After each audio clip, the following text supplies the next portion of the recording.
It's all a part of this Epstein file.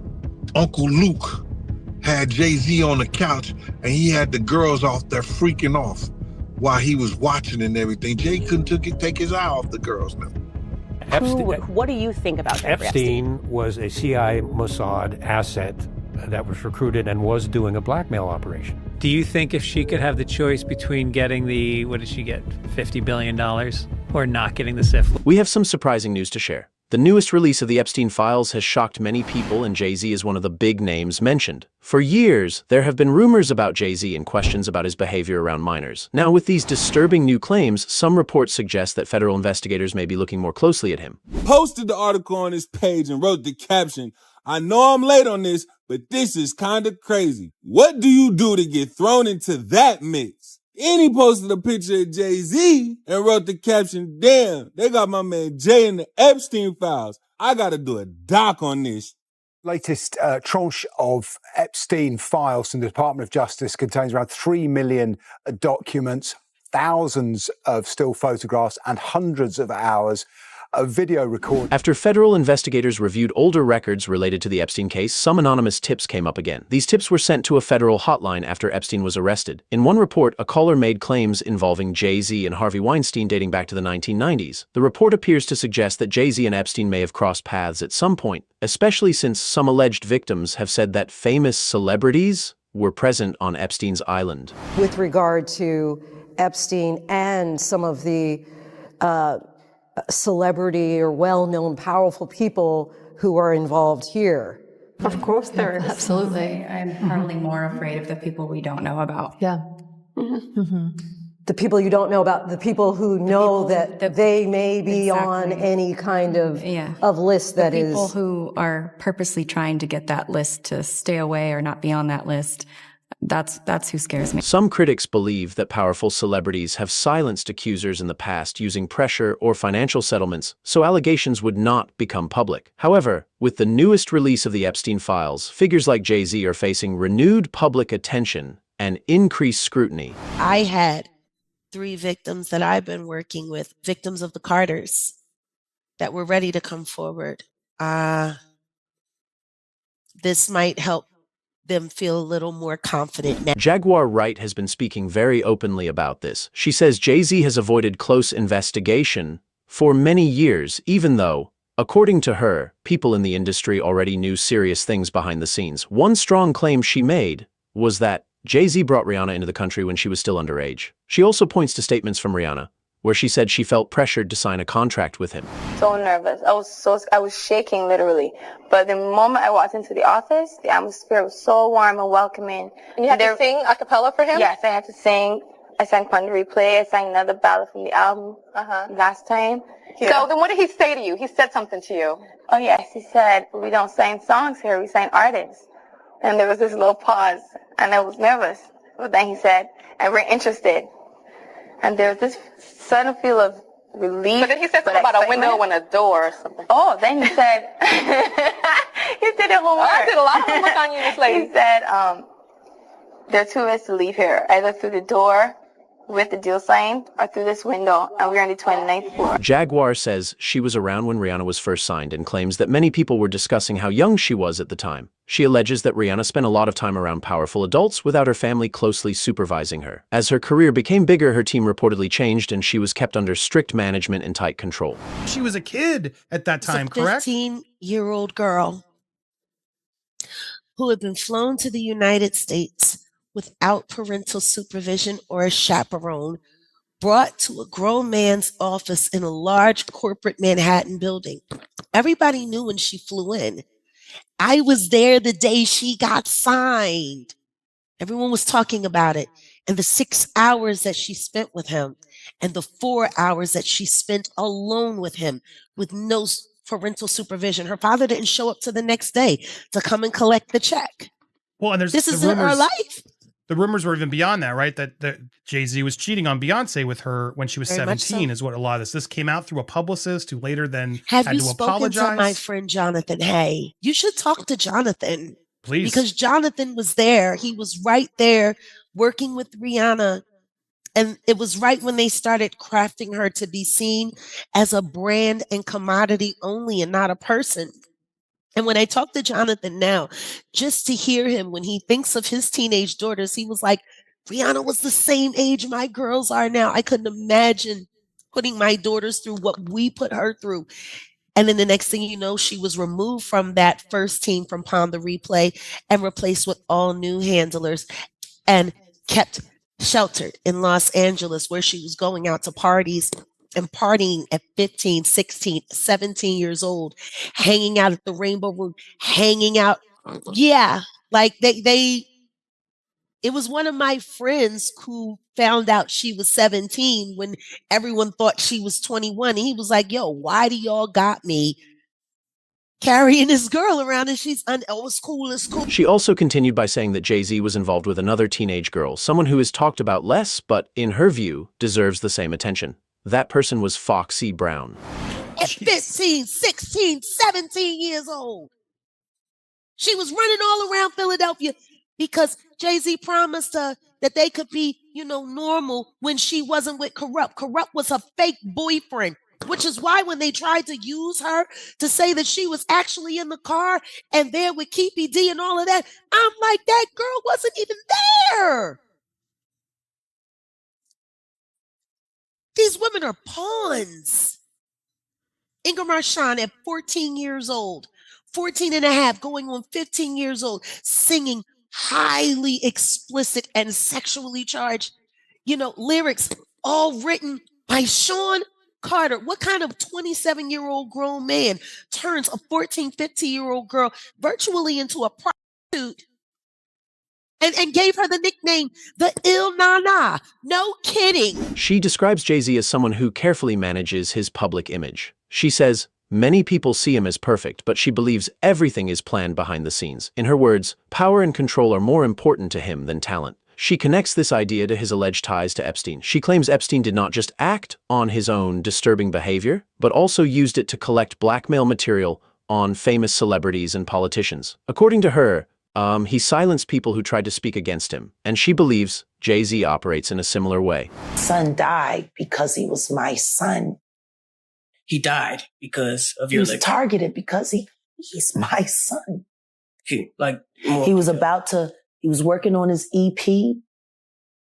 I bought Philadelphia for him so he didn't have to sign to a company because I knew what it was going to do. He interned at Rock Nation. And they approached him to sacrifice me.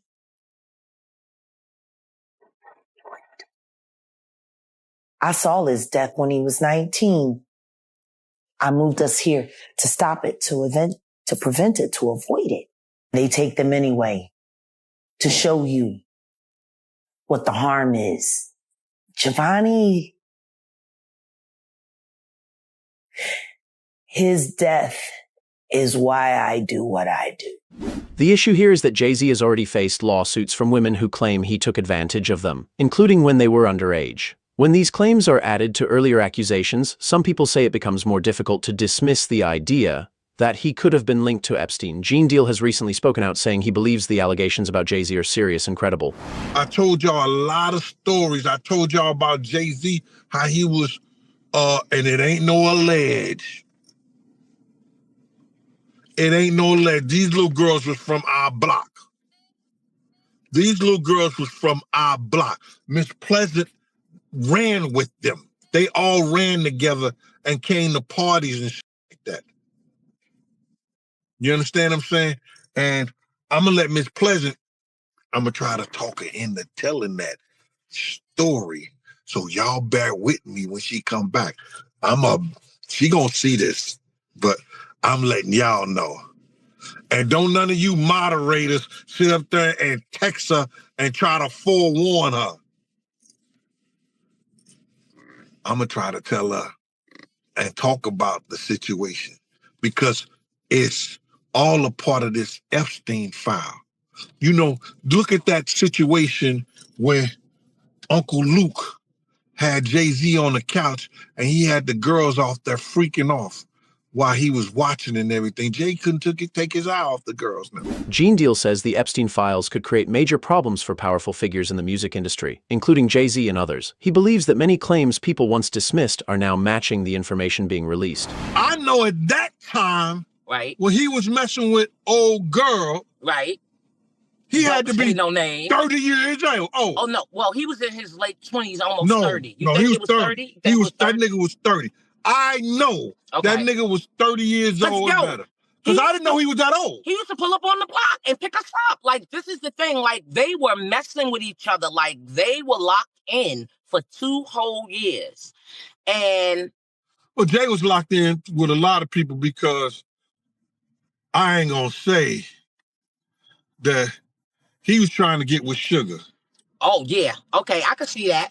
Pretty girl. Yeah. He was trying to get with Sugar. I could see that. And back in the day, I ain't gonna speak on it, but but what? But nothing. Because you ain't gonna speak on your friend, don't speak on my shit. Okay. And I ain't gonna tell it. Because you know I know that you know that I know that I know that you know that I know what you don't play yourself, all right? All right. So now, what I'm trying to get y'all to see and what I'm trying to get y'all to say, I didn't lie when I told y'all this was messing with young girls. Yeah, he was. You understand what I'm saying? Yeah. And I did not lie. I know this for a fact. This wasn't no capping shit the whole 9 yards. Yeah. You understand? So now when these files come out and they start speaking about these cats and they sexapades and dealing with these young girls. Gene also explains how powerful families protect themselves. He says, when accusations start spreading, people close to major stars step in. Lawyers get involved, public images are defended, and staying silent becomes the plan. Some people know the truth but feel stuck because speaking out could cost them everything. Gene also claims politicians and public leaders once stood proudly with famous artists. But now, with past actions under scrutiny, everyone is nervous. According to Gene, no one wants their name linked to something that could change how history remembers them. All of this talk also brings up Beyoncé. She has publicly shared when she met Jay-Z, saying they met at 18 and became close friends before dating later. She says they talked for over a year before starting a relationship and everything was legal. This is the official story and has never changed. Still, not everyone trusts that timeline. Some industry insiders, including Gene Deal, suggest a different story. He says Jay-Z was much older and already connected to Beyoncé when she was very young. He first started dating Beyoncé at 17, 18, he was 30-something. You didn't know his age. When I look back and see how old Jay-Z was, I think Jay-Z was born in like 69 or 67, something like that, 67 right there, 69. I think he was born in 69. Beyoncé, they said she was born in 81. You understand? But back then, in 81, when we was in the club together, 98, 99, she wasn't even supposed to be in the club, but she was in the club. It was Club Eugene's, and Jay was dating her. And at that time, if you look at Jay's age, he was about 30 years old. So, isn't she still somewhat a child? To me, she is. But I guess they protect child. That's how you protect a child, dating her at the age of 30-some years old, and she's 17, 18 years old. If that's her true age. We really don't know her true age because Gabrielle Union said she went to junior high school with her, and Gabrielle Union is considered 6, 7 years older than Beyonce age that she getting. So we really don't know. You know what I'm saying? But to get back to your letter, I believe that the lawyer was doing what he did, and he threw shade at Puff in the interim of that by saying that all celebrities, you may think all celebrities are alike, you know what I'm saying? He know he's under this situation with Puff. But you got to look at this right here. They sent him a letter. Busby sent him a letter for 2 reasons, I believe. To open up the floodgate, just like that 1-800 bad boy number did, and people start calling in saying what Puff did to them. The conversation grew when people mentioned Aaliyah. Dame Dash once said both he and Jay-Z were interested in her, but he also said she was an adult then. This part matters, especially since Aaliyah's earlier experiences with R. Kelly were already known to be disturbing and widely talked about. What upset Dame most was that Jay-Z later worked closely with R. Kelly knowing he was a predator. You know how he is? It's like, yo, I ain't got nothing to do with that. Damn. What I would love is for someone to ask him, like, yo, why would you still do a project with that man knowing that he raped Aaliyah? That should be the question. Period. It shouldn't be for me. It should be the question posed to him. I don't give a fuck about nothing else. But that right there was bridge burnt. But I just was like respecting her, respecting the business. But I was I moved out of Rock. Like if y'all look at, I left Rockefeller. It wasn't that I got kicked out of Rockefeller. I left Rockefeller. You understand what I'm saying? The option was there for me to stay. I did not want no parts of it. I was done. I left Rockware. Think about it, bro. I said, f all the money, f all this shit. I'm out. Now think about, a lot of men would not have made that choice.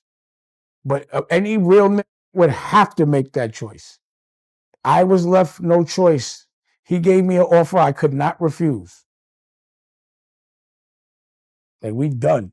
You know what I'm saying? You gonna f with this man, you knew he raped my girl, you was in love with her. How could you do that? It's obviously you want me to feel away. Like it wasn't enough money for us to do that. So I was done. I thought I was cool about it. Like I was like, I ain't even gonna say nothing. I'm just be out. And then I thought I was cool about it. I really did. So this is after Jay tried to talk to Aaliyah, but she chose you over him. You know the timeline, bro. We did the project when she died, which was even more disrespectful to me.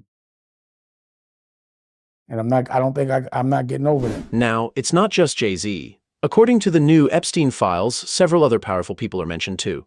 These files have millions of pages. One name that caught attention was Bill Gates. In the documents, there are draft emails Epstein apparently wrote to himself in 2013. One draft mentions Bill Gates and talks about their past connection. In it, Epstein seems upset and says Gates wanted old messages erased. People are now asking why anyone would want messages deleted. It said that Bill Gates wanted to get from him antibiotics to give to Melinda because he got syphilis or he got something. Damn. The clap, chlamydia, whatever he got. He got some sort of an STD from a prostitute. Do you think if she could have the choice between getting what did she get, $50 billion or not getting the syphilis, which would she whatever take? she got. I bet it wasn't syphilis. It was probably the clap.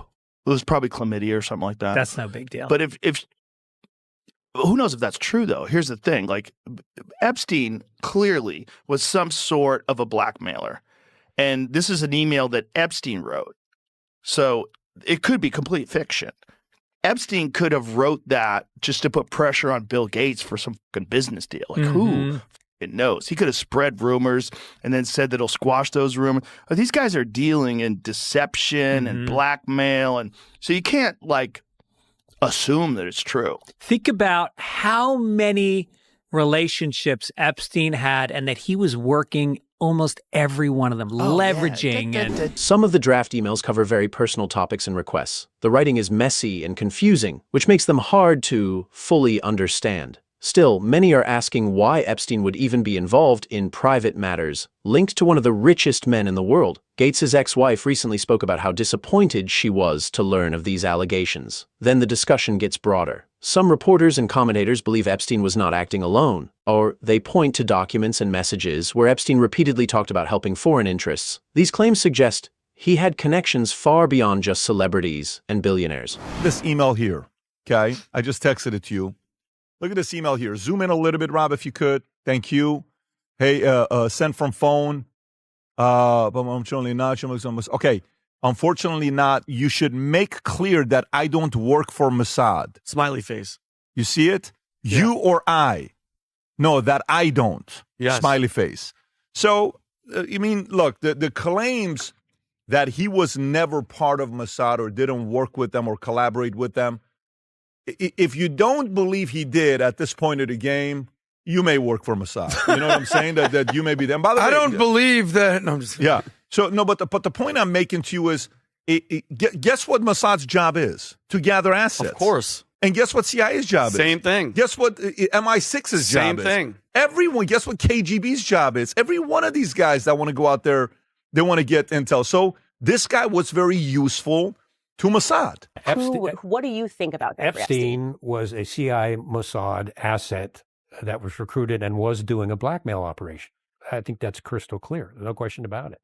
So pretends to be the party guy, just like Diddy. Drugs, cameras, drugs. The CIA, as part of MKO, had Operation Climax, where they would lure Zhongs in with drugs and prostitutes, and then this drunk CIA schmuck would sit on the opposite of a two-way mirror and take notes on what, just evil, wicked stuff. And that's what they're using Epstein for, was blackmail operations. And they got some pretty high-level people snared into that. And they haven't released the entire list of close Epstein confidants. But,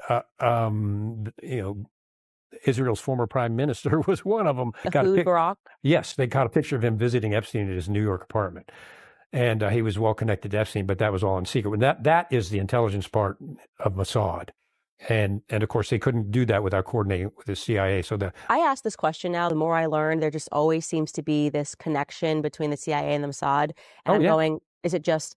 No, they're the same organization. I think the more you look back into history, and it's always somehow the CIA and the Mossad is there on the day that JFK gets shot. We learn about like MLK. We learn about 9/11, and I'm just going, okay, why does it seem like there's a union here, a marriage here? Mossad is like the sister of the CIA. They're joined at the hip, kind of like Siamese twins, and they use each other for intel and operations and things like that. They are extremely close and in an extremely sensitive relationship. Oh, yeah. And it totally explains what Epstein was doing. And also Ghislaine Maxwell's father, Robert Maxwell, when he died, and didn't he die rather mysteriously? I'm not sure. He fell off. He found dead off his yacht, floating in the water. They claimed it was a heart attack. Of course. Just when he was coming under scrutiny for arms dealing and connections with the CIA and being a Mossad agent, actually a double agent with Mossad and KGB. All of a sudden, he's found dead floating next to his yacht, and happens all the time. Oh yeah, it's just just one of those things. See what? But a ton of Mossad agents, and I think a former prime minister of Israel attended his funeral. So it's like, guys, hey, maybe it's like They say this wasn't random, but part of a bigger plan involving power, secrets, and control. Do you agree with that? And do you think Jay-Z will ever be held responsible for his links to Epstein? Let us know in the comments.